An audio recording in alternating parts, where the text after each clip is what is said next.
Hello, how are you? I hope you guys are doing great. I Prabhav Sharma welcomes you all to the Civil Point Institute Indore.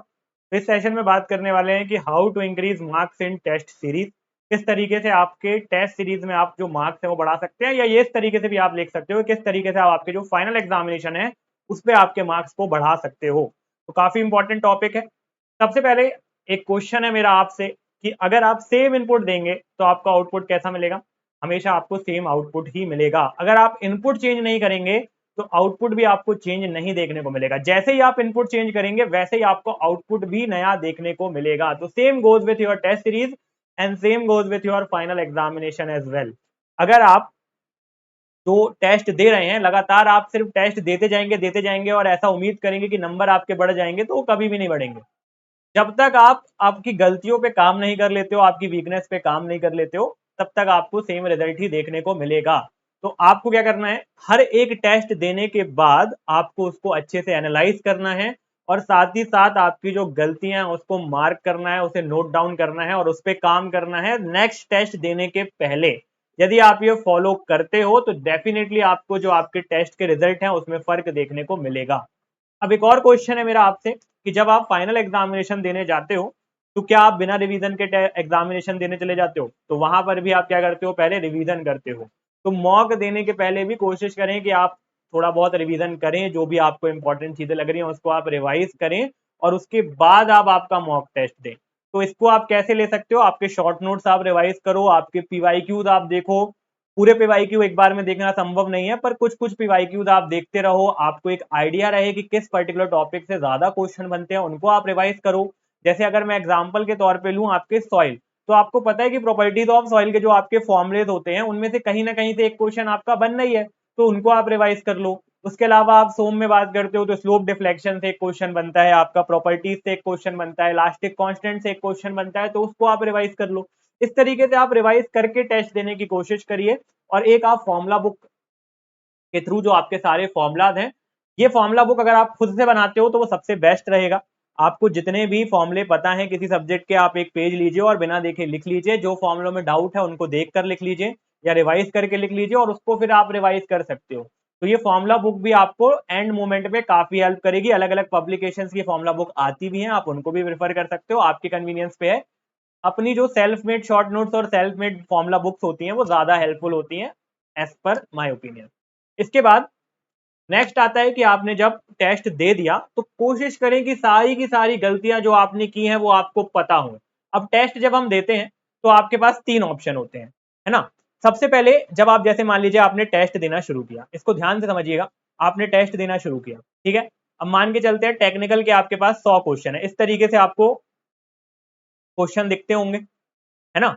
अब आपके पास option होता है। सबसे पहले तो आपके मन में कुछ क्वेश्चंस ऐसे होंगे जिनके लिए बिल्कुल भी डाउट नहीं है, उनको आप टिक करिए, आगे बढ़िए। अब सेकंड क्वेश्चन, ये पहले वाले से हमें कोई समस्या नहीं है। सेकंड तरीके के क्वेश्चन वो होते हैं जहां पर आपको लगता है इस क्वेश्चन में मुझे डाउट है ना। अब डाउट है तो आप उसको सीधे सीधे क्या कर दीजिए, मार्क कर दीजिए। भले ही आप उसको आंसर दें या ना दें, फर्क नहीं पड़ता है, आप बस उसको मार्क करिए। हो सकता है कि आपने आंसर दिया और वो सही हो जाए तो बाद में हम भूल जाते हैं। क्या होता है कि जब मान लीजिए फाइनल एग्जामिनेशन पे आप गए और आपको सेम क्वेश्चन फिर से देखने को मिल गया, तो आपको याद नहीं रहेगा कि वहां पे जो डाउट हुआ था वो क्या डाउट था और उसका सही आंसर क्या था, वहां फिर से कंफ्यूजन होगा। तो अगर अभी इनको आप मार्क कर लेते हो, जिस क्वेश्चन में आपको थोड़ा भी डाउट है उसको आप मार्क करिए। और तीसरे तरीके के क्वेश्चन वो है जो आपको पता ही नहीं है ना। तीन तरीके के क्वेश्चन हो गए। तो ये ग्रीन वाला जो पार्ट है, जो ग्रीन वाले जो हमारे क्वेश्चन होंगे उनसे हमको कोई खतरा नहीं है क्योंकि हमको आते हैं। अब जो क्वेश्चन आपके गलत हो गए हैं, यानी कि जिनको आप रेड बोल लो, रेड वाले को हमको रिवाइज करना है, फिर से देखना है कहां पे हमने गलती की, क्या कॉन्सेप्ट मिस हो गया, क्या फॉर्मुला मिस हो गया, क्या सिली मिस्टेक हुई है, क्योंकि ये क्वेश्चन आपके गलत हुए हैं, इनको आपको एनालाइज करना है। और थर्ड में जो आपके ब्लू वाले क्वेश्चन है, ये ब्लू वाले क्वेश्चन में आपको दो कैटेगरी हो सकती है। हो सकता है कुछ क्वेश्चंस आपके सही हो जाएं ब्लू वाले, और हो सकता है कुछ क्वेश्चंस आपके गलत हो जाएं।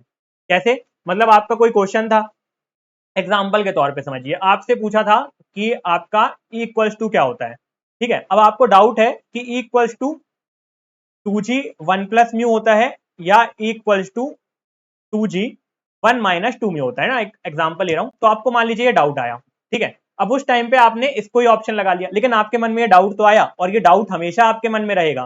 तो उससे अच्छा है कि इस क्वेश्चन को आप क्या कर लीजिए, मार्क कर लीजिए। मार्क का ऑप्शन होता है आपके पास, इसको आप मार्क कर लीजिए।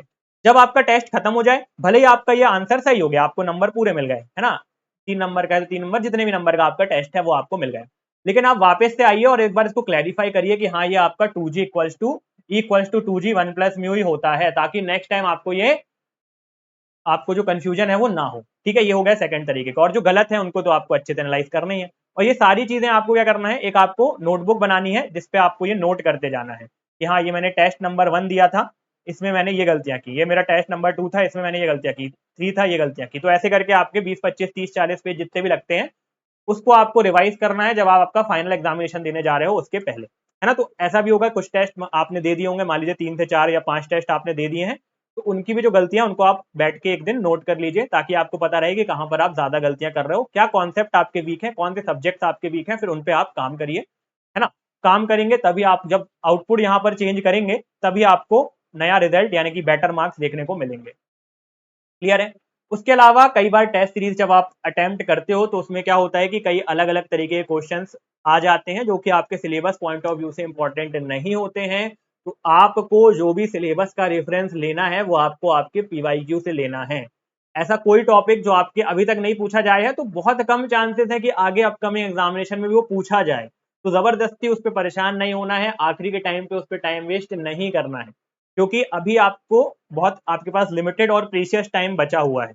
अब यहाँ पर आप नई चीजें या ऐसी चीजें जो एक आध क्वेश्चन आ गया टेस्ट सीरीज में वो नहीं बन रहा है उसके लिए आप पूरा सब्जेक्ट पढ़ो या पूरा टॉपिक पढ़ो, कोई मतलब नहीं है। अभी तक नहीं आया है तो आगे भी नहीं आएगा, है ना। आना होता तो अभी तक आ गया होता, और मान लीजिए आ भी जाता है तो एक दो क्वेश्चन अगर नहीं भी बनते हैं तो आपको 100 में से 100 क्वेश्चन थोड़ी ना बनाने हैं, आपको 70 80 क्वेश्चन बनाने हैं, है ना, टेक्निकल में, इसी तरीके से नॉन टेक्निकल में। तो आपको मेनली आपको 70 से 80% आप अगर सॉल्व कर ले रहे हो तो मोर देन सफिशिएंट है, 100% थोड़ी ना करना है हमें। तो कोशिश करिए कि पीवाईक्यू के अराउंड आपकी प्रिपरेशन अभी रखिए, अभी कहीं इधर उधर भागने की जरूरत नहीं है, जो चीजें पूछी जाती आ रही हैं वही पूछी आगे भी वही पूछी जाएंगी, कुछ नया नहीं पूछ लिया जाएगा, है ना। तो इसकी वजह से आखिरी में सबसे ज्यादा पैनिक क्रिएट होता है और बहुत क्रूशियल मार्क्स आप अपने लूज कर जाते हो इधर उधर भागने के चक्कर में, ये भी पढ़ लूं वो भी पढ़ लूं ये भी पढ़ लूं, जो तो जितना जरूरी आपने पढ़ना था वो आपने पढ़ लिया है। इसको आप इस तरीके से भी देख सकते हो कि 100 चीजों को पढ़ने से बेहतर है कि एक चीज को आप 100 बार पढ़ो, है ना। ये आपकी ब्रूस ली की कहावत है कि आपके 100 किक को प्रैक्टिस करने की जगह एक किक को आप 100 बार प्रैक्टिस कर लो। इसी तरीके से आप इसमें भी देख सकते हो, अलग अलग 100 चीजें पढ़ने से अच्छे कि अभी एक चीज को आप 100 बार पढ़ लो, वो ज्यादा जरूरी है। जो आपके शॉर्ट नोट्स हैं उनको आप 100 बार पढ़ लीजिए, सिलेक्शन कहीं नहीं गया।